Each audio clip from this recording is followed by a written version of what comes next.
하나님의 말씀을 같이 읽겠습니다. 구약성경 다니엘 6장 10절 말씀입니다.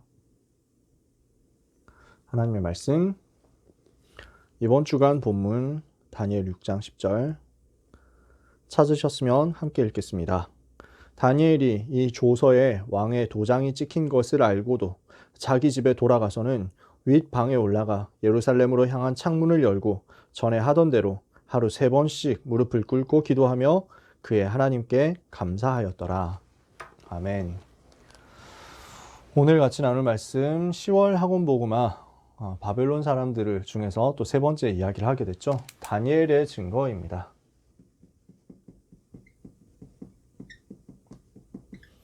첫째 주에 뜻을 정한 사람들 이렇게 말씀 나눴었고요. 지난주에는 뜻을 함께한 사람들 그랬죠. 그리고 이번 주는 그 중에서 또 다니엘이 어떻게 끝까지 응답을 받고 승리했느냐, 여기에 대해서 말씀을 같이 나눕니다. 우리의 신앙생활은 어떤 것이냐면요, 약속을 붙잡는 것입니다. 우리가 신앙생활 한다고 하는 것은 약속을 붙잡는다는 거예요. 다른 말로 언약을 붙잡는다는 거죠. 누구의 약속입니까? 주님의 약속을 붙잡는 것입니다. 이게 신앙생활이에요. 그러면은 주님이 우리에게 어떤 약속을 주셨습니까? 우리에게 제일 마지막에 주신 메시지에서 우리에게 주신 어마어마한 약속이 있어요. 무엇입니까? 증인이 될 것을 약속하셨습니다. 땅 끝까지 이르러 내 증인이 되리라. 이것을 약속하셨어요. 그러면은 우리는 이 약속을 붙잡아야 되겠죠. 하나님은 우리에게 증인 될 것을 약속했다는 말이에요. 증인이 되게 될 것을 약속하셨는데 그 말은 무엇에 대한 약속이기도 하냐면요, 증거를 주겠다는 것에 대한 약속이기도 합니다. 아시겠죠? 우리 주님이 우리를 보고 무엇을 마지막으로 약속하셨냐? 오직 성령이 너희에게 임하시면 너희가 권능을 받고 예루살렘과 온 유대와 사마리아와 땅 끝까지 이르러 내 증인이 되리라. 반드시 될 것이다. 그 말은 반드시 증인이 되기 위해서 증거를 너희에게 주겠다라는 것입니다. 그러면 무엇에 대한 증인입니까? 무엇에 대한 증인이에요? 우리는 그리스도의 증인이에요. 무엇에 대한 증거를 주겠다고 하느냐? 그리스도에 대한 증거를 주겠다고 하는 것입니다. 이게 우리가 붙잡을 내용이에요. 우리가 현장에서 증인이 될 것인데, 증인되도록 하나님은 증거를 주실 것인데, 무엇에 대한 증거냐? 그리스도에 대한 증거를 주시겠다는 거죠. 이것을 여러분들이 붙잡으시기를 바랍니다. 렘넌트가 언약 잡으면 하나님은 렘넌트를 증인되게 할 것이다. 무엇에 대한 증인이냐? 그리스도에 대한 증인이다. 그래서 그리스도에 대해서 증인되기 위해서 그리스도에 대한, 예수가 그리스도 맞다는 사실에 대한 증거를 여러분에게 주겠다고 하는 거예요. 여러분은 뭔가 일어나는 대단한 성공의 증인이 아닙니다. 여러분은 앞으로 많은 기도 응답들을 받게 될 것입니다. 여러분들 앞으로 많은 성공도 하게 될 것입니다. 여러분들 앞에는 많은 문들도 열리게 될 것입니다. 우리 렘넌트들이 막 성공해가지고 이름이 높아질 수도 있습니다. 그것에 대해서 증인 되시는 게 아니에요. 무엇에 대해서 증인이요? 내 증인이 되리라. 우리 주님 말씀하셨잖아요. 그리스도를 말하는 증인이에요. 그리스도만 나타내는 증인이에요. 그리스도만 높이는 증인이에요. 어디까지 증인이 될 겁니까? 예루살렘에 대한 증인, 예루살렘 가서 증인이 될 것입니다. 온 유대에 가서 증인이 될 것입니다. 사마리아에 가서 증인이 될 것입니다. 그리고 땅 끝까지 가서 증인이 될 것입니다. 예루살렘은 어디예요? 여러분이 살고 있는 현장입니다. 유대는 어디예요? 여러분 살고 있는 나라입니다. 사마리아는 어디예요? 여러분들이 생각지도 못했었던, 많은 사람들이 생각지도 못하고 있는 사각지대, 버려진 곳, 소외된 곳, 빈 곳입니다. 그리고 땅끝입니다. 어디입니까? 237개 나라입니다. 하나님은 여기에 여러분들이 가서 살리게 될 것을 또한 약속하신 것입니다. 우리는 여기에 증인될 거죠. 언제 그 증인이 될 것이냔 말이에요. 언제냐? 하나님이 약속하신 시간표가 있습니다. 그러니까 예수님이 제자들한테 답을 준 거잖아요. 이거 제자들이 질문하니까 거기에 대해서 예수님이 답을 준 거예요. 사도행전 1장 7절에 사도행전 1장 6절에 사도와 같이 모이사 그들이 모였을 때 예수께 여쭈어 이르되, 제자들이 지금 질문하는 거예요. 주께서 이스라엘 나라를 회복하심이 이때니까 하니 예수님이 대답하십니다. 때와 시기는 아버지께서 자기의 권한에 두셨으니 너희의 알 바 아니오. 오직 성령이 임하시면 그때 권능받고 땅끝까지 증인될 것이다. 그래서 그 앞에 하셨던 약속이 너희는 예루살렘을 떠나지 말고 내게서 들은 바 아버지의 약속하신 것을 기다려라. 요한은 물로 세례를 베풀었으나 너희는 몇 날이 못되어 성령으로 세례를 받을 것이다. 하나님이 약속하신 그 날, 그 시간표가 오면요, 여러분들은 권능받고 땅 끝까지 가서 그리스도를 증거하게 되는 증인이 될 것이란 말이에요. 그러면 우리가 무엇을 하면 됩니까? 그 증인 되기 위해서 무엇을 하면 되느냐는 거예요. 약속 잡고 기도하면서 기다리라는 것입니다. 이게 주님이 여러분들에게 명령하신 내용입니다. 주님이 우리에게 원하시는 내용입니다. 여러분은 증거를 가진 증인이 될 것입니다. 뭘 하면 되느냐? 하나님이 되게 하겠다고 하신 그 약속을 붙잡고 기도하세요. 그리고 기다리세요. 그러면 하나님의 시간표가 올 겁니다. 그럼 여러분은 당연히 여기로 가게 될 것입니다. 그리고 당연히 여러분은 그리스도의 증인이 될 것입니다. 이것을 다니엘이 가지고 있었다 이 말이에요. 다니엘에게 하나님이 증거를 주셨죠. 그 말은 무슨 말이냐? 다니엘이 약속 붙잡고 기도하면서 기다렸다는 거예요. 그러니까 하나님이 응답의 시간표를 다니엘에게 주셨다는 거예요. 그러니까 다니엘이 저 바벨론 나라와 땅 끝까지 가서 그리스도를 말하는 증인이 되도록 하나님이 축복을 하신 거예요. 이해가 되십니까? 모든 하나님의 자녀는 다 똑같습니다.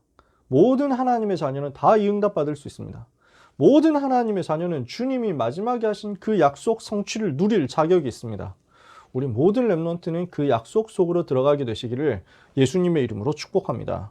다니엘이 이 비밀 가지고 약속 제대로 붙잡고 불신자 말로 존버한 거예요. 진짜 제대로 딱 붙잡고 있었죠. 이러니까 그 약속 성취되는 시간표가 하나하나 다 온 겁니다. 무슨 약속까지 성취되느냐? 저기 구약시대 그 예레미야 선지자를 통해서 하나님이 말씀했거든요.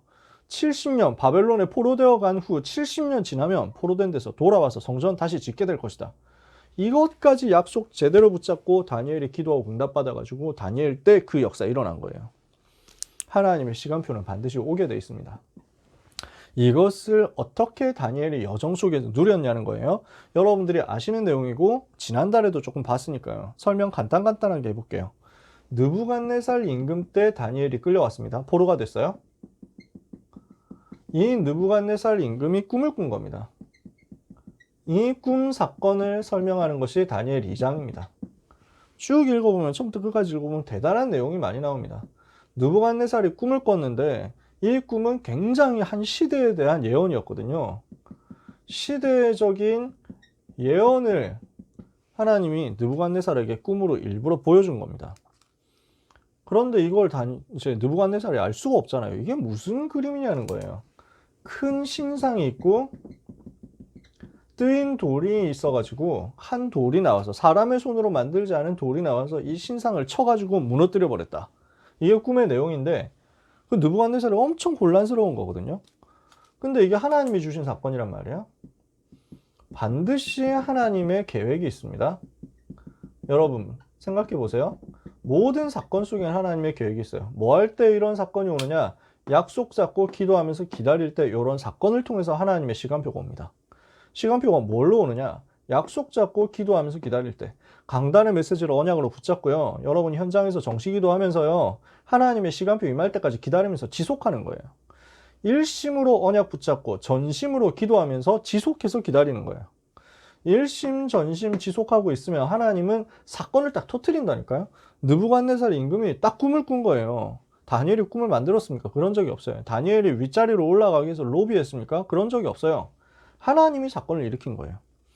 이렇게 되니까 느부갓네살이 이 꿈 꾸고 너무 마음이 혼란스러우니까 빨리 꿈 해석해야 되겠다 이렇게 불렀는데 문제는 불러놓고 보니까 사람들이 와가지고 임금님 무슨 일이십니까? 아 내가 꿈 꿨는데 해석을 좀 해달라고. 아 네 무슨 꿈이셨습니까? 해석해드릴게요. 이랬더니 아 가만 꿈이 뭐더라? 하고 기억이 안 나는 거죠. 여러분은 안 그렇습니까? 저도 그렇거든요. 그러니까 재밌는 꿈을 꿨으면 빨리 그걸 적어놓든지 해야 되는데 중요한 꿈을 꿨으면 그걸 빨리 적어놓고 안 까먹도록 해야 되는데 시간 지나면 바로 까먹거든요. 꿈에서 나온 거는요. 그러니까 느부갓네살이 당황되잖아요. 아니 그 뭐더라? 진짜 중요한 꿈이었는데 기억이 안 나는데 니네가 꿈도 알아맞추면 안 될까? 이러니까 그 신하들이 뭐라고 대답을 했길래 느부갓네살이 열받았는지 모르겠지만 되게 어처구니 없는 얘기긴 하거든요. 아니, 꿈을 말씀해 주시면 해석을 해드릴 수 있지만 꿈 말씀 안 해주시면 어떻게 해석을 한단 말입니까? 이 말을 약간 다니엘 스타일로 진짜 지혜롭게, 다니엘은 정말 9가지 포인트를 갖고 있는 사람이었어요. 그러니까 정말 지혜롭게 편안하게 살리는 말을 가지고 했으면 됐을 텐데, 했으면 좀 기분이 안 나빴을 수도 있는데 이 신하들이 그런 게 어디 있어요? 전도자가 아닌데. 이러니까 아니, 그 꿈을 알려주셔야 해석을 하죠 뭐 이러면서 막 이렇게 뭔가 임금을 쪼는 걸 했는지도 몰라요. 이러니까 임금이 노하고 분하여 막 머리끝까지 화가 치밀어 올라가지고 너희들 월급 주는 이유가 뭔데 다 죽여라 이렇게 된 거예요. 꿈 해석할 박사들 다 죽여라. 근데 그 박사 명단 안에 다니엘과 세 친구가 포함되어 있거든요. 위기 만났죠? 이때 어떻게 합니까? 당황하지 않고 포럼한 거예요. 다니엘과 세 친구가 함께 포럼합니다. 그리고 같이 기도합니다. 합심해서 기도하는데 하나님이 여기에 응답하시잖아요. 위기 때 우리가 합심해서 기도하고 집중해서 기도하면 하나님 반드시 응답하십니다. 이렇게 해가지고 왕 앞에 서서 정확한 답을 줍니다. 뭘 예언하냐? 요 신상이 머리는 금으로 되어 있고, 그 다음에 가슴은 은으로 되어 있고, 배는 저희 동으로 되어 있고, 그 다음에 다리는 쇠로 되어 있고, 이렇게 해가지고 그 마지막에 다리가 어마어마하게 강한 것이라서 모든 것을 다 밟을 것인데 돌이 나와서 쳤습니다. 맞지 않습니까? 이러니까 임금이 그거야 이렇게 얘기를 하죠. 임금님, 이것은 앞으로 일어날 나라들을 말합니다. 임금님의 나라가 지금 머리입니다. 금같이 영화롭게 잘 되고 있습니다. 그러나 다음 나라가 생길 것이다. 무슨 나라냐? 페르시아 나라, 은 같은 나라가 올 것이다. 그 다음에 또 나라가 올 것이다. 헬라 나라가 올 것이다. 알렉산더, 돈 같은 나라가 올 것이다. 그랬다가 마지막에 가장 강한 나라, 쇠로 된 나라가 나오는데 그게 로마 나라다. 그래서 미래를 쭉 전달한 겁니다. 하나님은 전도자에게 미래를 보여주세요. 전도자는 미래를 볼 수 있는 영적인 힘을 가진 사람입니다. 왜냐? 말씀대로 될 거니까요. 말씀대로 성취될 것이기 때문에 미래 보는 게 당연하죠. 근데 더 중요한 게 나옵니다. 거기에서 정확한 복음을 선포하는 겁니다. 다니엘이 여기에서 복음을 선포하는데 한 돌이 나와가지고 이 신상을 칠 것이다. 그리고 이 신상을 친 돌은 태산같이 되어 온 세상을 가득하게 될 것이다. 이것은 무엇을 말하느냐?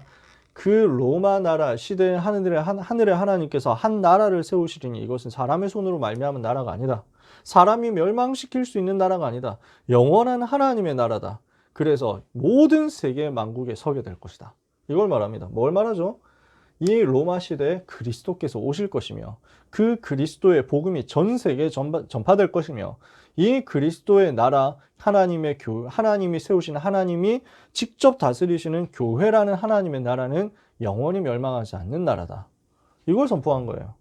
그러니까 느부갓네살이 너무 충격받고 그 앞에 엎드려 절하면서 하나님을 높이잖아요. 느부갓네살이 사건 속에서 하나님이 주시는 중요한 메시지와 복음을 듣고 답을 얻은 것입니다. 느부갓네살 이후에 임금이 여러 명 나왔습니다. 그 이후에 여러 명 나오는데 그 이름을 외울 필요도 없고 외우기도 힘듭니다. 이름이 길거든요. 그래서 저도 읽어놓고 바로 돌아서면 까먹는 이름이기 때문에 여기서도 별로 안 쓸게요. 느부갓네살 이후에 조금 지나가지고 한 5명 정도, 5번째 정도 되나요? 벨사살이라는 왕이 나옵니다.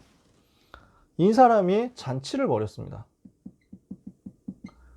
요때 다니엘은 나이가 이제 아마 그 10대, 20대, 20대 정도 됐지 않겠나 생각합니다. 근데 요때 다니엘은 벌써 시간이 많이 지났어요. 이때 다니엘 나이가 거의 한 70대, 80대, 적어도 그 정도는 될 겁니다. 다니엘 5장. 그러니까 우리는 그냥 읽으면은 다니엘이 그 뜻을 정한 지 얼마 안 돼서 이렇게 생긴 일처럼 이렇게 생각을 하는데, 요때 다니엘의 나이가 젊었을 거라고 생각하는데 이미 이때 나이가 되게 많아요. 그러니까 왕궁에서 잔치 벌이는데 다니엘을 안 불렀어요. 왜냐? 나이 많다 이렇게 생각해가지고. 왜냐? 느부갓네살 임금 섬기던 아주 오래된 신하, 나이 많은 사람 저희 이 시간에 올 필요도 없다 이렇게 생각했을 수도 있어요. 성경에 자세히는 안 써 있습니다. 하여튼 확실한 건 벨사살 임금이 잔치 벌이면서 자기 측근들 데리고 엄청 노는데 거기 다니엘이 없었다는 거예요. 벨사살이라는 사람이 왕권을 잡고 나니까 너무 신나거든요. 이 사람이 복음 없잖아. 완전 타락에 빠진 겁니다. 그래서 막 술 잔치를 막 벌이는 거예요. 근데 그 타락의 문제의 더 중요한 문제는, 이 사람에게 있는 더 숨겨진 더 큰 문제는 교만입니다. 하나님을 대적하는 거예요. 잔치를 벌이면서 막 이렇게 술 부어서 마시는데, 예루살렘 성전에서 가지고 온 하나님께 드리는, 하나님께 바쳐진 성물인 거기에다가 술 부어 가지고 마시고 이딴 짓을 한 거예요. 이러니까 하나님을 대적하는 짓을 한 거죠. 세상 나라가 이런 짓 하거든요. 감히 자기가 뭐라도 된 줄 알고 하나님을 대적하고 교회를 대적합니다. 어떻게 됩니까? 하나님이 치시는 거예요. 하나님께서 메시지를 주십니다. 무슨 메시지를 주시느냐? 벽에 잔치하고 있는데 벽에 손가락이 나와가지고 손가락에 글을 씁니다. 손가락만 나와가지고 글을 썼다니까. 얼마나 공포스럽겠어요. 메네 데겔 우바르신이라고 딱 글자 썼는데 이걸 알아볼 수 있는 사람이 아무도 없는 거야. 그래, 손가락 나와가지고 글 쓰니까 갑자기 이제 갑분싸 되어가지고 완전 얼음장같이 딱 내려앉고 아무도 말할 사람 없고요. 분위기 다 깨지고요. 그런 가운데 손가락 나타나서 글 쓰고 나서 손가락은 사라지고 글씨만 남아있는 거야. 야, 저거 누가 해석 좀 해라 이랬는데 아무도 해석할 사람이 없어요. 야, 저거 해석하면 총리 시킬게, 총리 이랬는데 아무도 해석 못하는 거예요. 그때 태후가 나와가지고 얘기합니다. 그 선대 임금 느부갓네살 임금 때부터 좋은 지혜로운 신하였던 다니엘이라는 사람이 있다. 이 사람 물러나 신들의 지혜가 그 위에 머물러 있다. 불신자니까 그 정도밖에 생각을 못하는 거예요. 다니엘 불러와라 이렇게 해가지고, 야, 네가 해석을 잘한다는데 맞냐 이러니까 간단하게 얘기합니다. 하나님께서 이렇게 말씀하신 것이다 하면서 해석을 합니다. 다니엘이 해석을 하는 거예요. 메네 데겔 우바르신이라는 말인데, 저울로 달아보니까 모자라서 다른 사람에게 준다라는 뜻입니다. 임금님은 하나님이 보셨을 때 감히 하나님을 대적한 사람이기 때문에 임금님을 할 자격이 없습니다. 하나님은 임금님의 지위를 빼앗아 가지고 다른 사람에게 줄 것입니다. 굉장히 심판을 선고한 거예요. 그러니까 사실 되게 겁없는 일이거든요. 임금이 기분 나쁘다고 당장 찔러 죽여도 할 말이 없습니다. 그 시대 수준에서는. 근데 하나님의 자녀잖아요. 하나님의 사람이잖아요. 가장 당당합니다. 왜? 우리는 사람 눈치 볼 게 아니라 하나님의 음성 듣고 하나님의 말씀을 전달하는 거니까. 여러분, 사람 앞에서 비굴해질 필요가 없습니다. 우리는 하나님의 사람이거든요. 그러니까 일단 벨사살 임금이 이거 해석하면은 무조건 총리시킨다고 했어요. 어쩔 수 없어. 약속은 했으니까. 약속은 약속이거든. 다니엘을 총리로 시킵니다. 하루만 총리를 하고 다음날 다음날 해고해도 어쨌든 약속은 지킨 거예요. 1시간만 총리시키고 그 다음에 잘라도 할 말은 없어요. 일단 약속은 지킨 거야. 그래서 일단 총리로 세웁니다. 다음날 처형하든지 어떻게 됐는지 어떤 생각을 했는지는 모릅니다. 그러나 그날 밤에 바벨론 나라가 멸망합니다. 고레스 임금이 군사를 보내가지고, 페르시아 왕 고레스 임금이 군사를 보내가지고 바벨론 도성을 급습합니다. 수로를 타고 급습해가지고 딱 들어와서 그날 밤에 벨사살 이 사람이 살해당하고 나라를 빼앗기게 되는 거예요. 이렇게 해서 왕이 된 사람이 다리오 왕이죠. 고레스 왕이 처음에 다리오라는 사람을 찾아내가지고 왕으로 세워서 일을 하게 만들고, 그 다음에 자기가 나중에 되어가지고 직접 왕이 돼요. 다리오 왕이 한 2, 3년 정도 다스렸던 것 같아요. 제가 그 계산을 정확하게 안 해봤는데 다리오 왕이 그렇게 오래 있지는 않았습니다. 그 다리오 왕이 잠깐 다스리다가 이제 고레스 왕한테 왕위를 다시 물려주거든요. 조선시대 보면은 그 태조 이성계 다음에 이방원이 반란을 일으켜가지고 왕자의 난을 일으켜가지고 정권을 잡잖아요. 근데 바로 임금이 안 되고 자기 형한테 잠깐 정권을 맡기죠. 그 사람이 정종이잖아요. 한 2년인가 하다가 바로 물려주고 자기는 은퇴했죠. 이방원한테 물려주고. 그게 태종 임금이잖아요. 다리오 임금이 아마 그런 역할을 한 것 같아요. 근데 짧은 시간 다스리지만 어쨌든 왕으로서 다스려야 되거든요. 그러니까 누구에게 정치를 맡겨야 되겠냐? 앞에 벨사살이 찔끔 총리로 세워가지고 하려고 했던 그 다니엘을 총리로 계속 시켜야 되겠다. 왜냐? 너무 확실한 사람이거든. 그래서 다니엘을 인정해가지고 다니엘을 가장 높은 자리로 올려준 겁니다. 그때 일어난 사건이 이 사건 아닙니까? 사자굴에 들어간 사건이에요. 너무 많이 잘 아시니까 길게 설명 안 해도 여러분 아시잖아요. 다리오 왕이 완전 인정한 거예요. 다리오 왕이 봤을 때 가장 믿을 수 있는 사람이다. 다니엘이 가장 훌륭한 사람이다. 가장 정직하고 제대로 정치하는 사람이다. 그러니까 다리오 왕이 다니엘 보면 힘이 나는 거야. 총리로 딱 세워줍니다. 근데 이러니까 그 라이벌들 있잖아요. 경쟁하는 사람들 있잖아요. 기분 나쁘거든요. 자기들이 총리로 올라가야 되는데, 자기들이 총리 올라가기 위해서 지금까지 돈 많이 먹이고, 지금까지 막 정치질 많이 하고, 지금까지 막 이게 되게 막 나쁜 짓 많이 해가지고 수단 방법 안 가리고 거기까지 올라왔는데, 총리 이제 좀 있으면 나도 총리 되겠군 이렇게 생각을 했는데 갑자기 낙하산으로 다니엘이 딱 치고 들어왔단 말이에요. 이러니까 열받죠. 그래서 열받네 하면서 다니엘을 공격하는 법을 만듭니다. 다니엘을 원수들이 공격한 거예요. 그 내용은 아시잖아요. 그 섬기는 여호와 하나님을 걸고 넘어지지 않으면 다니엘을 잡을 수가 없겠다. 이렇게 해가지고 다니엘을 잡는 법을 만드는데, 임금 외에 다른 신에게는 30일 동안 기도하지 못하도록 법을 만든 겁니다. 이 법을 어기고 다른 신에게 기도하면은 사자굴에 집어넣기로 법을 만든 겁니다. 이렇게 해가지고 들고 들어갔는데 다리오 왕이 알았겠냐 몰랐겠냐. 저는 개인적으로 다리오 왕 정도 되면 이게 뭘 말하는지 알았을 거라고 생각합니다. 다리오 왕이 그래도 짬밥 있고 눈치가 있는데, 아 이거 다니엘 한번 잡아보겠다는 거구나, 이 치사한 놈들, 이렇게 생각했을 수 있다 저는 생각합니다. 아무리 그래도 그렇지 다리오 임금이 그 제 사자굴 앞에 가가지고 네가 항상 섬기는 너의 하나님이 이러면서 막 다니엘을 막 부르고 막 울잖아요. 슬피 우는 정도로 다니엘이 항상 여호와 하나님 섬기고 기도하는 줄을 알고 있었는데, 그럼 이 법을 만들 때 다니엘을 공격하는 거구나 알았겠어요 몰랐겠어요? 저는 알았을 거라고 생각합니다. 근데 아마도 다리오 임금은 이쯤에서는 아마 조금 숙여주겠지라고 생각했을 수도 있습니다. 아, 그래도 목숨이 위험하면 자기가 알아서 좀 컨트롤 하겠지. 아니 뭐 기도는 눈 뜨고도 할 수 있고, 기도는 창문 닫아놓고 집에서 조용히 하면 아무도 아는 사람 없고, 뭐 다니엘 집에 CCTV 달아놓은 것도 아니고 어떻게 합니까? 혼자 기도하는데. 근데 다니엘은 흔들리지 않았어요. 다니엘이 어떻게 합니까? 다니엘이 더 당당하게 기도한 거예요. 다니엘 6장 10절에 다니엘의 왕의 조서에 왕의 도장이 찍힌 것을 알고도, 법이 통과되어 가지고 이대로 하면 죽는다는 사실을 알고도 더 확실하게 한 거예요. 왜냐? 지금 시대가 어떤 시대인지 알고 있었어요. 전 세계가 페르시아 나라의 노예가 되어 있고, 페르시아 나라도 사단의 노예, 우상의 노예가 되어 있는데, 이 시대를 두고 영적 싸움할 사람이 안 나타나면은 이 시대에 다가오는 재앙을 어떻게 막겠느냐. 시대를 알고 있는 다니엘이, 왕궁이라는 현장을 알고 있는 다니엘이, 특히 이것을 지켜보고 있는 후대들, 이스라엘 저 유대인 남은 자 후대들의 현장을 아는 다니엘이 이 앞에서 비굴하게 처신할 수 없다는 거예요. 다니엘은 뭘 알고 있었냐? 생명 걸어야 될 때를 알고 있었습니다. 생명 걸 헌신 시간표를 다니엘은 알고 있었던 거예요. 다니엘이 지금 나이가 80, 90 됐습니다. 다니엘이 그동안 뭐 했겠냐? 예를 들어서 한 20살 때 바로 공무원 돼가지고 다음 느부갓네살 밑에서 일했다고 하면은 20살부터 한 80몇 살 될 때까지 한 60년 넘게 있었습니다. 뭘 했겠냐?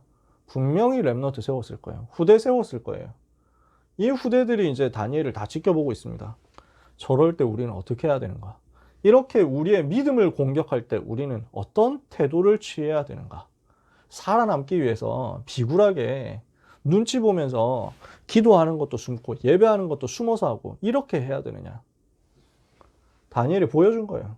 우리는 여호와를 위해서, 재앙을 막기 위해서, 전 세계와 이 나라와 왕궁을 살리기 위해서 이때는 생을 걸어야 된다라는 것을 렘넌트한테 보여준 거예요. 그래서 당당하게 기도하고 법대로 사자굴 속에 들어갔는데, 그 이후의 일은 여러분이 아시잖아요. 영적 세계에서 하나님이 천사를 보내서 역사하셔가지고 다니엘을 거기서 건져낸 겁니다.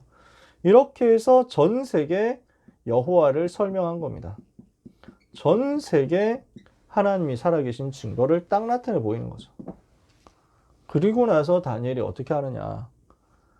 은퇴할 때 다 되었는데 그때까지도 말씀 성취가 안 된단 말이에요. 분명히 하나님은 70년 후에 돌아가게 하실 것이라고 했는데, 메시지가 나왔는데, 이 메시지가 나왔는데 미래에 대한 답을 하나님이 주셨는데 아직까지 성취가 안 됐으니까 이것을 두고 하나님 앞에 집중 기도한 것입니다. 왜 말씀 주셨는데 이 말씀 성취될 때가 다 되었는데 아직 안 나타나느냐? 기도 집중 속으로 들어간 거예요. 다니엘의 기도가 나옵니다. 굉장한 메시지가 여기도 들어있습니다. 다니엘 10장 앞부분 뒷부분 다 포함해가지고 다 있습니다. 이 말은 다니엘이 특별 기도를 했다는 건데요. 특별 기도하기 위해서는 반드시 뭐가 되어지고 있어야 되느냐면 평상시 기도가 되어지고 있어야 됩니다. 평상시에 정시 기도가 되어지는 영적 시스템 다니엘은 가지고 있었잖아요. 이거 하는 사람이 특별 기도 집중 속으로 들어간 거예요. 다니엘이 집중 기도했는데 왜 했느냐? 말씀을 붙잡았고 이 말씀이 성취되어야 되는 시간표를 두고 언약 기도를 한 겁니다. 하나님 70년 있으면 돌아가게 한다고 하셨지 않습니까? 그 약속을 붙잡고 기도합니다. 하나님 우리를 건져주시고 렘넌트 운동 일어나가지고 저 남은 자들 통해가지고 성전 회복할 것이라고 약속하셨으니 그 약속대로 우리 렘넌트들을 통해서 역사해 주옵소서. 말씀 붙잡고 언약 기도를 누린 것입니다. 여러분 하나님 앞에서 기도 응답 받는 방법 간단합니다. 하나님이 응답하실 수밖에 없는 약속 붙잡고 들이밀면 돼요. 그럼 하나님이 응답하셔야만 되는 거예요. 하나님이 할 말이 없다니까요. 전능하신 하나님이 못하시는 것이 있는데 뭐냐? 전능하신 하나님께도 불가능한 것이 있는데 뭐냐?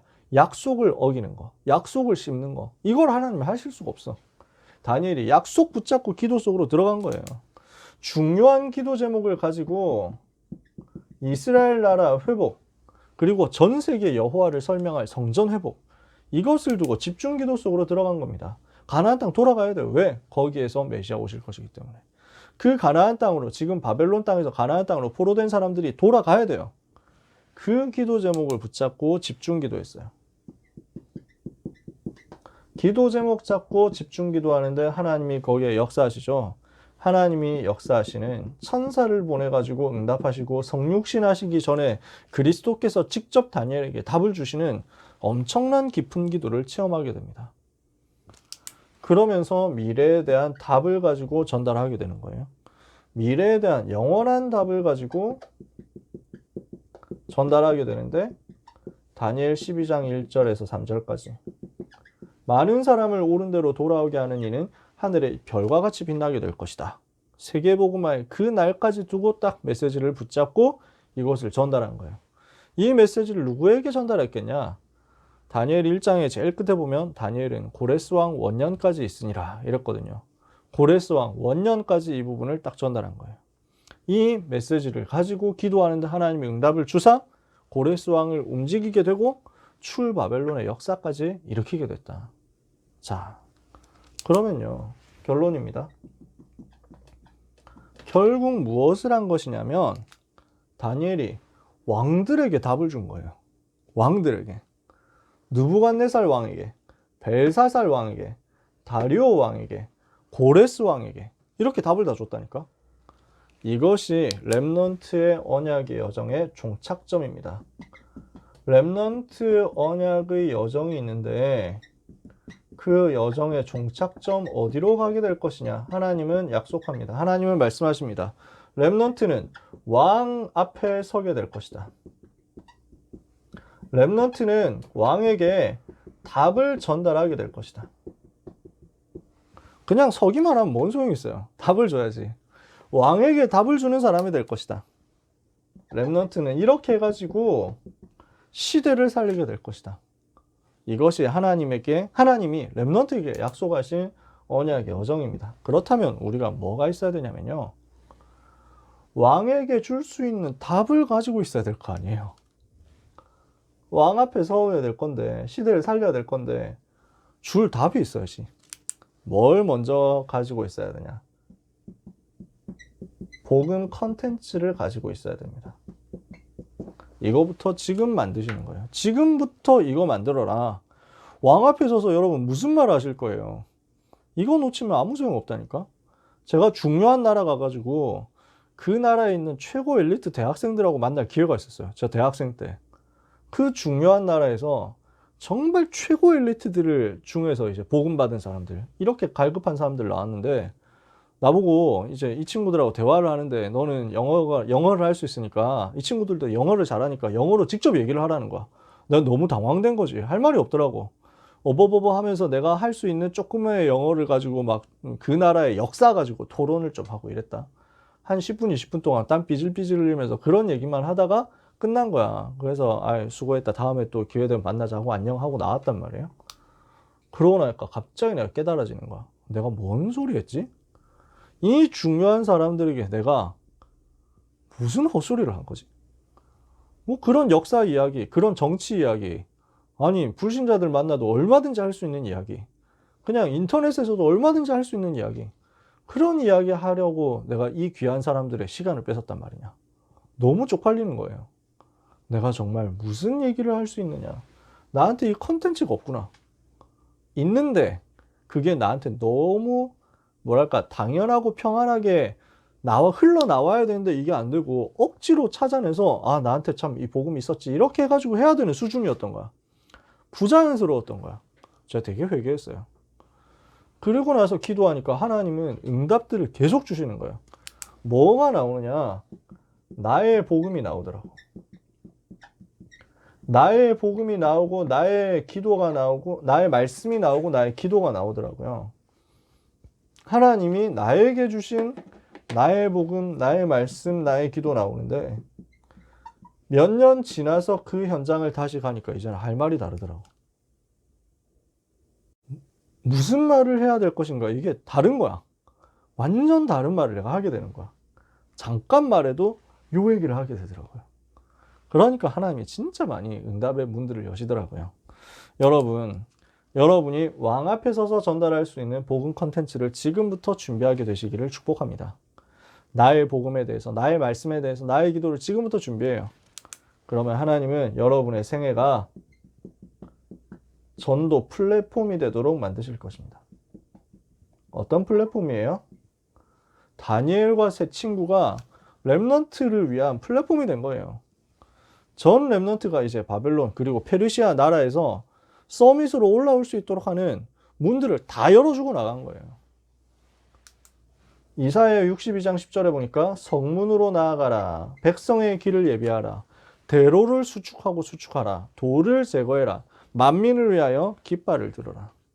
만민이 나아올 수 있는 전도의 플랫폼이 복음 컨텐츠 가진 여러분에게 일어나게 될 것이고 그때 여러분은 왕 앞에 서서 답을 전달하게 될 것입니다. 이것을 두고 지금부터 기도하면서 응답받는 모든 렘넌트 여러분이 되시기를 예수 그리스도의 이름으로 축복합니다. 기도하겠습니다. 하나님께 감사드립니다. 다니엘에게 증거를 주셨던 하나님, 오늘 우리 렘넌트들에게 약속대로 증거를 주사 그리스도의 증인 되게 하여 주시옵소서.